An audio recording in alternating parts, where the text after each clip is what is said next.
Una sa ating balitaan mga idol, mahigpit ang pagtutok ngayon ng Dagupan City Social Welfare and Development Office ukol po sa mga naiulat sa kanilang tanggapan na paglaganap ng mga peking identification card ng mga persons with disabilities o PWD sa lungsod ng Dagupan.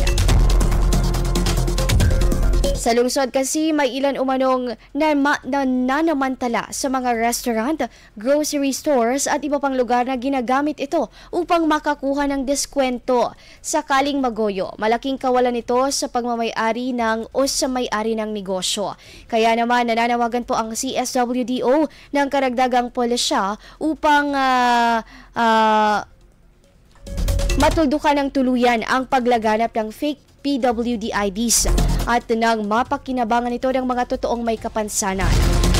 Mahigpit din ang kanilang pakikipag-ugnayan sa mga LGU ukol sa pag-i-issue nito, lalo na at wala itong iisang disenyo.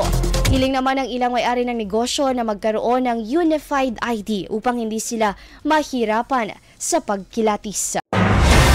IFM News. IFM News. IFM News.